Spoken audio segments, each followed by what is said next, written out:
Deepak Bamizai works in the highly competitive industry of garment manufacture and exports. His job is to ensure that the garment house he works in turns out quality garments for consumers throughout the world. Deepak can neither hear nor speak, but he can work and work well. The garment industry uses several kinds of highly sophisticated equipment. Trainees must become thoroughly familiar with this equipment before they can actually work with it. That's where they need people with experience to guide them. People like Sher Singh. Sher Singh can't see, but his experience helps others to see what their work involves. Hello, Ganesh. This is Kamlesh. Kamlesh handles the front office at a well-known garment export house. Both her legs have been severely affected by polio, a crippling disorder that would normally have made her feel helpless and unfit to work. Instead, she is an asset to her organization. Rajiv has cerebral palsy as well as hearing and cognitive difficulties. He began in the garment trade in 2001. Today, he can take on several kinds of responsibility in different areas of the trade.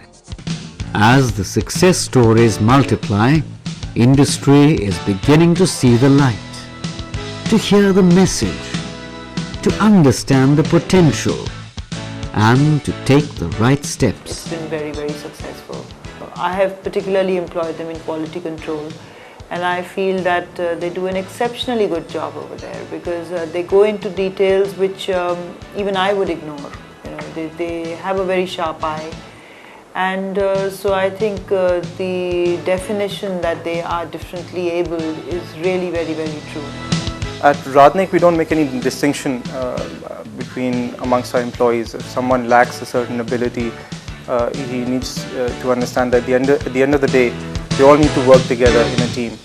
One of the key clauses in our code of vendor conduct is discrimination, and we at GAP believe that this is really, really important, that all workers, whoever is interested, should be allowed and given a fair chance to be able to work according to their abilities and to prove themselves and have an equal right to earn a rightful living for themselves. Well, Balloons has been working in the disability sector now consciously for the last 5 years, even though we've been working for more than 10 years.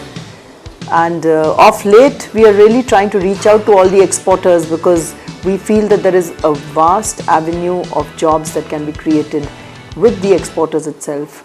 And so for this, we're trying to network with NGOs, with exporters, with agencies, with buying agencies, with AEPC, with colleges.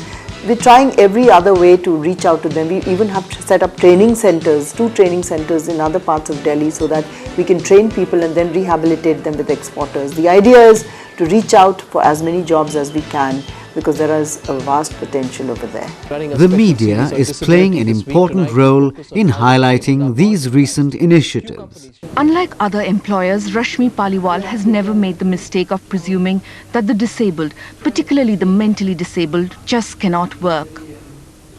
And so there is Sachin, the peon outside her own room, who can send fax messages today. Rajiv in the packaging department.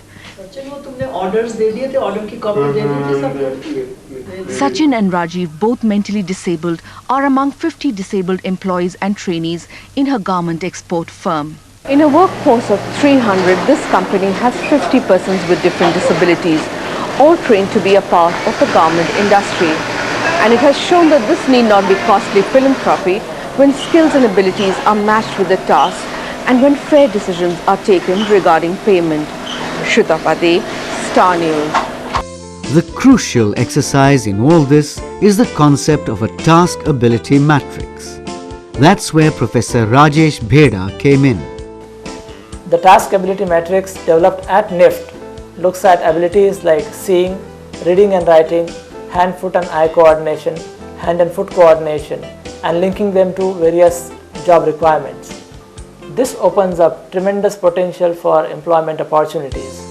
These efforts have been given an even greater impetus by linking up with institutions like the Lady Irwin College and the Indian Institute of Technology to promote R&D, as well as through industry collaborations with training institutions like the National Institute of Fashion Technology, the Action for Ability, Development and Inclusion or ADI, and the All India Federation for the Deaf or AIFD. People with different abilities are as competent enough as any other individual, provided the right training and the right professional environment is given to them. So I think it's all about people kind of freeing their minds first and looking at the issue of differently abled people with far more sensitivity and understanding than they have done in the past.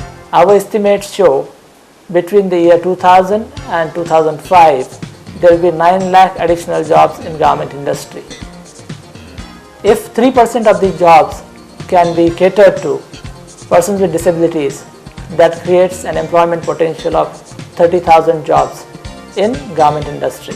These small successes in the garment industry must become the base for many more such efforts within the garment industry and everywhere else in the working world of India. Unless we give them a chance to grow, they have to begin somewhere.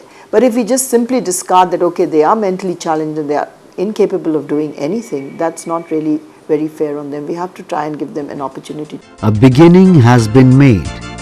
Now it's time for the next step to be taken. Can we lead this vision forward